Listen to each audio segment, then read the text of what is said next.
Oh, Breaker 19, this here's the Gear Jamming Deer. Whitetail has got your front door, come on. Been saying I was going to do this video, so I'm finally doing it. Most of it is going to be inside, though, because it is extremely humid out here. My phone screen actually started fogging up when I got out of the truck. So, I don't remember if I said what type of truck I was driving, but you can see now that it is a red Kenworth. Specifically, it's a T680.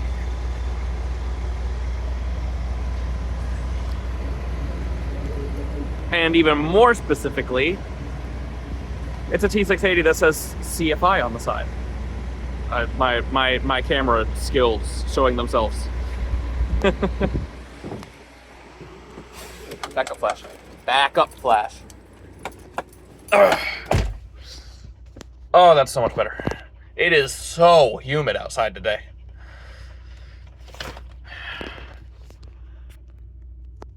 So yes, I am now working for CFI. I think I did mention that in another video, but you know, my viewership is all over the place, so I assume that anyone watching this video probably didn't know that anyway. Now, if there is anyone out there who has been following my career progress all the way through, you're probably sitting there thinking, oh wow, another Mega. What, do you expect it to be different at this one? And no, actually I don't. You know, I know all Megas are basically the same. They are sometimes different in a few very key details. You know, minor stuff. But what I've discovered, I did a lot of thinking about it, especially while working for Western Express, which, for anyone who doesn't know, is not a super great company. You know, they're pretty much the only thing they're concerned with is making money, which, you know, like, all companies at the end of the day are concerned with making money, but Western Express is only concerned with making money. You know, they get basically the cheapest trucks they can, spend as little money on maintaining them as possible, while still being road legal. You can really see that with the trailers. Western's trailers were just absolutely horrible if you didn't have a brand new one. And a lot of times, even the brand new ones had some sort of damage on them because they hire bottom of the barrel drivers, which is why I was there. You know, I had a safety termination from Swift, and then no one else wanted to touch me for a while. So it's good that there are some companies like Western Express around for those people who do just genuinely make a decently bad mistake and need somewhere to go to, you know, get themselves a record of not being bad. So, you know, I spent a year with Western Express, didn't have any issues in that time.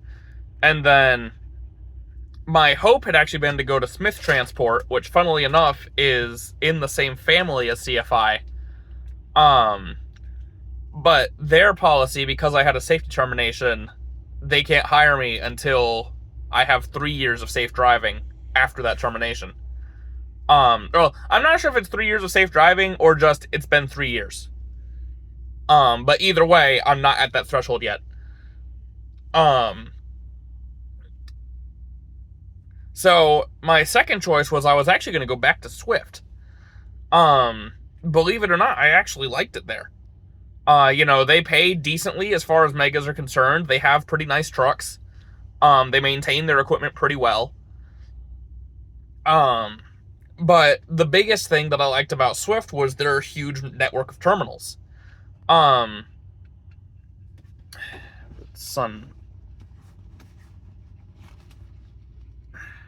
see, in this. Alright, what else is... Sorry, I'm trying to figure out what all is reflecting off of my glasses. And I think the other thing that's reflecting off my glasses right now is actually my phone screen. So I can't really do anything about that. And sorry about my hand over here, by the way. It's holding the phone up, so I can't really move that either. I guess what I could do is put it on my mount over here. No, now the steering wheel's in the way, and I think that's more annoying than my hand being on the edge of the screen. Anyway, um, while thinking about all this different stuff, when I was starting to look at changing companies again, what I realized is what I really like doing is just over the road driving. And, you see all these things, people talking about how to make money in trucking nowadays. Go hazmat, go fuel, specifically, go oil field, go LTL, all this local stuff, because most people want to be making as much money as they can while being home as often as they can. And that's fine for a lot of those people, but that's not what I'm necessarily interested in. Obviously, I don't want to be making no money, and I'd like to do my part in helping to raise the average pay of drivers everywhere. But I'm out here because I like trucks, I like driving trucks, I like the lifestyle that's involved with over-the-road truck driving. And I think the easiest way, or the most, I guess, conducive way to achieve the sort of driving that I like doing is to work for Omega. Because it's just regular drive-in, no touch freight. And it seems like a lot of the smaller companies that do OTR, either there's going to be at least some form of touch freight, because they're not going to have a large amount of equipment, and they're not necessarily always going to be doing truckload. And I'm not really a big fan of multi-stop deliveries. It's just an extra hassle. Delivering is my least favorite part of trucking. Which also, takes out doing like LTL or fuel or anything local, because you're doing multiple deliveries in a day. And like, obviously I can handle that. It's not like I'm gonna, have a nervous breakdown from doing a bunch of deliveries in one day. I just prefer not to. But on the flip side, I don't like the really long loads either. I find them kind of boring. I'm weird. Like, my ideal load length is between 450 and 600 miles. And ideally, if I can have a day where I do a delivery in the morning and then pick up in the afternoon, and then the next day it's just driving, so that can set me up to then do another delivery the following morning and then pick up that afternoon and just keep rolling like that, that would be perfectly ideal for me. Obviously, things aren't ever perfect, but the long and short of it is, what I want to do, just driving around, popping up from point to point to point to point to point, and honestly being home as little as possible, because I more or less live in my truck. Like, I'm always home. Megas are really the best place to do it. And like I said, of course, I would like to be getting paid a little bit more, but money is not the primary reason I got into trucking. So, as long as I'm making more money than I'm spending, I'm happy. More or less. And mainly what happened was, my brother, who's appeared on the channel a couple of different times, is in the Air Force now, and he's stationed in New Mexico. And with Western Express runs all over the country, but they have like a freight dead zone right where the time zone line between Central and Mountain Time is. And basically it's ill-advised for drivers from one side of that time zone line to go to the other side, because of how little freight they have in general, especially right now with the freight shortage that's been going on for the last couple of years. All of the good loads are going to go to drivers who are closer to home. Because the planners are going to give the good loads to the drivers that they know. So, well, Western Express did run further west, like all the way out into California. They have a terminal in LA.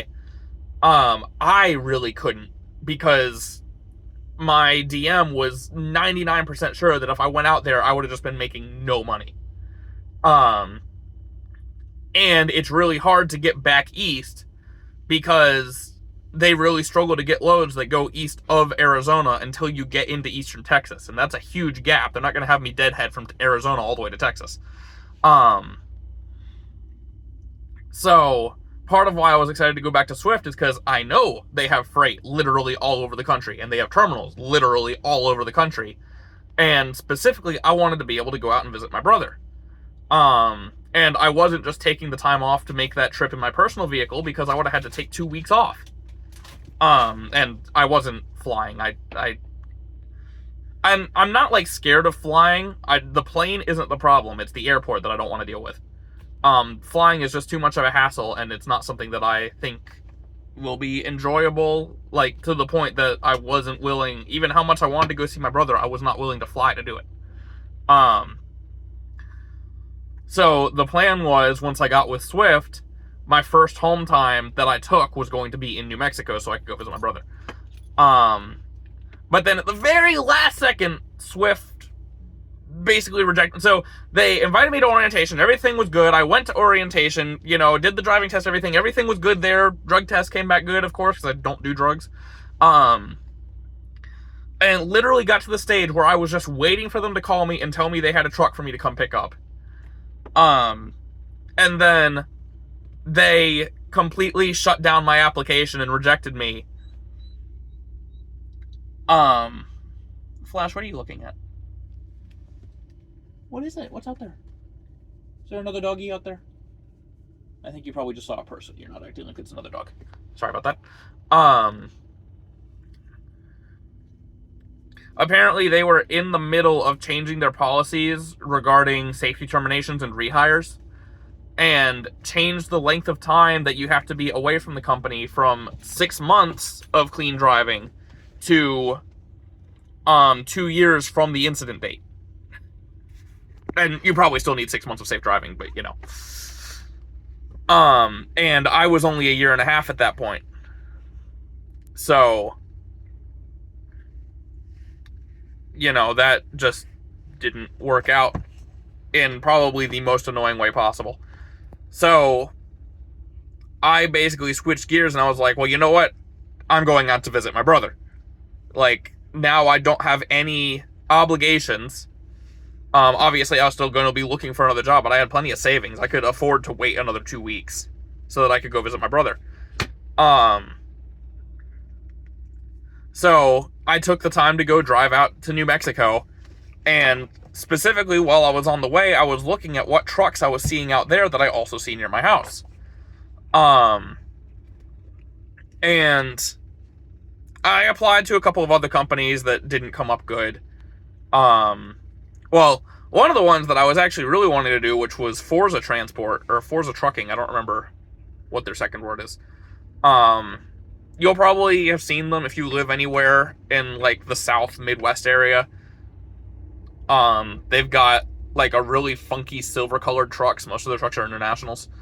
I guess they just weren't hiring American drivers, because I think they're actually... If they're not home-based in Mexico, they're very heavily do freight in Mexico. And the link for the application for Mexican drivers worked fine, but the link for American drivers just was going to the same page as the link for Mexican drivers, so you couldn't apply as an American English-speaking driver. And I don't know if that was a glitch with their website, or if they just weren't hiring American drivers at that point in time. Either way, I ended up sending an application to CFI, and that one came good. And it all went incredibly smoothly compared to what I'm used to. Like, even down to the point, I told my recruiter that I was on vacation and I was nowhere near home, but that I was willing to do the drug test where I was in New Mexico if she could set it up there, and she said, yeah, sure thing.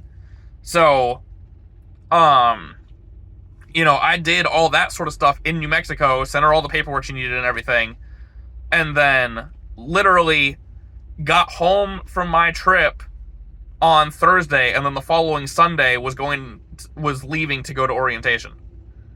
So that all worked out really well. And then the following Thursday after that, I was in my truck. Excuse me. Granted, it's only the third truck excuse me, jeez. I haven't even eaten anything today. Granted, CFI is only the third trucking company that I've gone through this process with, but that was the quickest turnaround I have ever had, and it was amazing.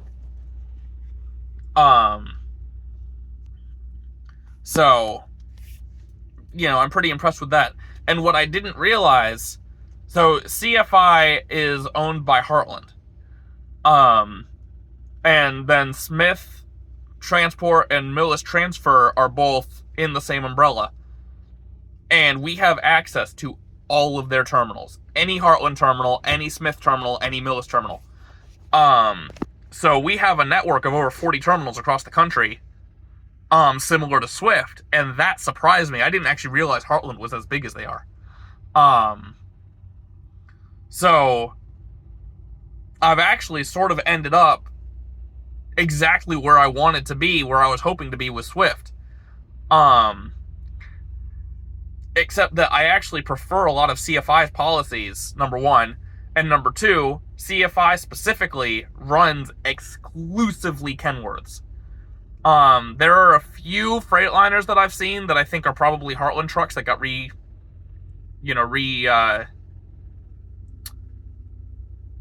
logoed. I forgot the word I was going to use. And they might even be owner-operators, or like lease owners, I'm not entirely sure. But, it was pretty much guaranteed that coming over here, I was going to end up in a Kenworth, and that's really what I wanted. That was one of my reasons for wanting to go back to Swift, is I knew they had Kenworths, though I also understood that there was a good chance I was probably going to end up in another international, at least to start with.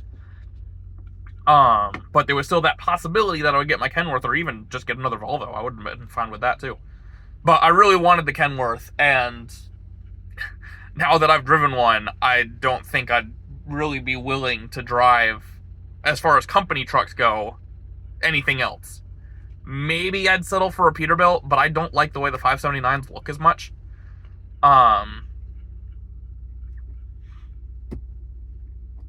So, yeah, I'm just, now I'm getting to cruise around the country in my Kenworth. And already, I've only been here 3 weeks, and I'm recording from Minnesota right now. I am further west than I ever went with Western Express. Sort of an ironic name there.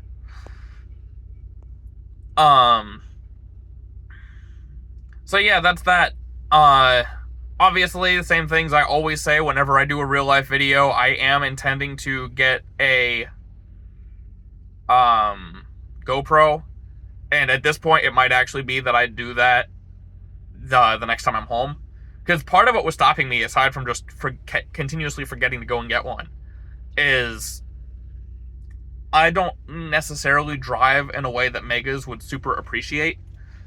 And Flash, you're in my shot. Like with Swift, I was constantly triggering my camera and getting safety events and everything like that. And like I started lowering my safety score, not because I was driving more the way they wanted me to, but because I got better at just knowing how to not trigger the camera. So having my own camera in the truck, that if a Swift, higher up happened to cross one of my videos and saw me doing stuff where I wasn't triggering their camera, but I was clearly against policy, that could be a problem. Western Express didn't pay any attention to their cameras at all.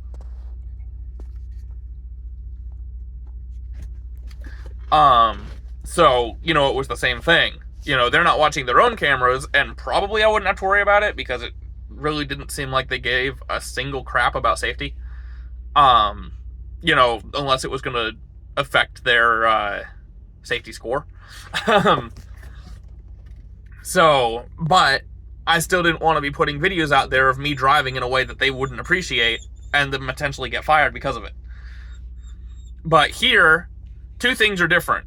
One, CFI's safety policies actually align a lot more closely to the way that I drive anyway. It seems like they're more and other CFI drivers might argue with this if they're not even as safety conscious as I actually am. But as far as I can tell, it seems like CFI is more willing to trust their drivers to actually drive the truck themselves. The trucks have a lot less safety features on them than other trucks that I've driven. there are a lot less things that trigger the cameras, and the things that do trigger the cameras I actually agree with. Like in the 3 weeks that I've been driving here, as far as I'm aware, I haven't gotten a single safety event, because supposedly we should be getting coached after every single safety event, and I've never talked to safety. So, aside from when I talk to them in orientation.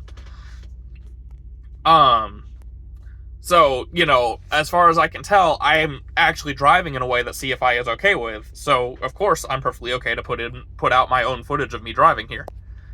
But the other difference is, when I first worked for Swift, it was my first job. I was considering it as a stepping stone thing. I'd just gone there because they got me my license without much hassle and everything like that. And I wasn't super concerned about keeping that job. So that subconsciously affected the way I drove, because I didn't really care. I am, believe it or not, a safety conscious person. It's just that my idea of safety and most of these megas' idea of safety isn't always the same. So, I wasn't out there like driving recklessly and putting people's lives in danger. I just wasn't driving the way that Swift wanted me to drive.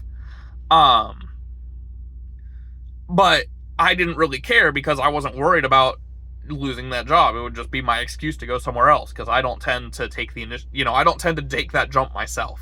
I wait until something pushes me. And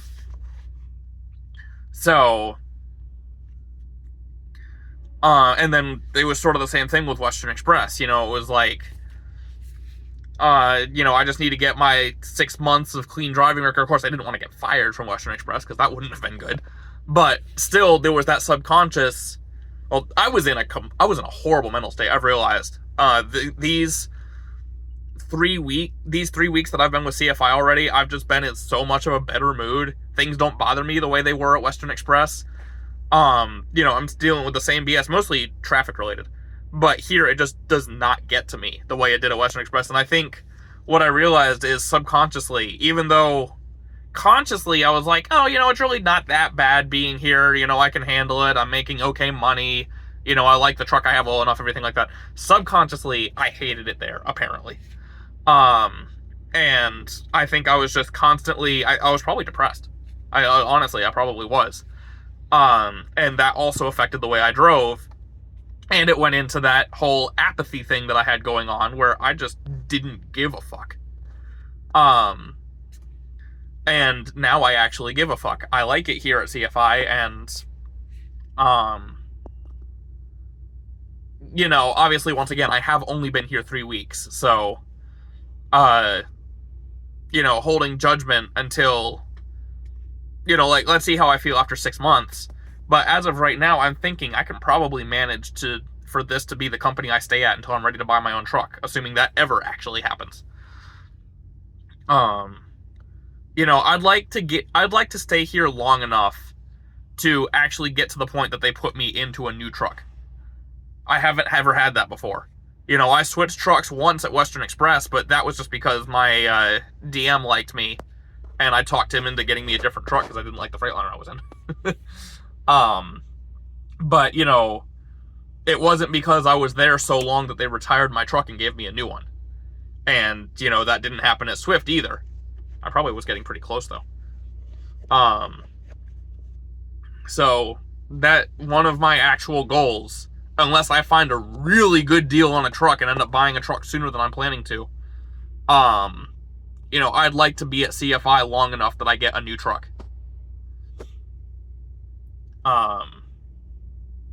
And heck, depending on how the freight economy goes, like I said, I might never get to the point where I can financially afford to run my own truck. I refuse to never own my own truck, but it might end up just having to be a show truck that, I take a week off every once in a while so I can drive my truck to a truck show. And, as of right now, as of my first impression of this company, and assuming management doesn't change, I'd probably be happy to just stay with CFI for the rest of my career. I genuinely do like it here, and I don't think I'd enjoy driving for a small carrier as much. Specifically, I love having access to a large terminal network. Most of the terminals are in key cities where it's hard to find parking usually, and it is just so nice having a dedicated place where I know I'll be able to park because it's only our company's trucks. Um, and just never being too far from a repair shop if something goes wrong, and just, oh well, I'll be going past this, I'll be going past X terminal in X number of miles. I'll just stop there and have them look at it. It's really nice. If you're not super concerned with money and you don't need to be home every week, I think megas are actually a great place to work, especially if you're at a decent mega, which I think CFI is. And I think Swift is too, for that matter. I still think Swift is a decent mega, even with all the BS that I've gone through with them. So anyway, so that's my life story up to this point. I think I got into rambling a little bit there that I didn't mean to. But that's got you all caught up. And yeah, like I said, I'll probably will be doing the GoPro thing at some point, because I'd like to start showing off like my backing and just showing off some of the interesting places I drive.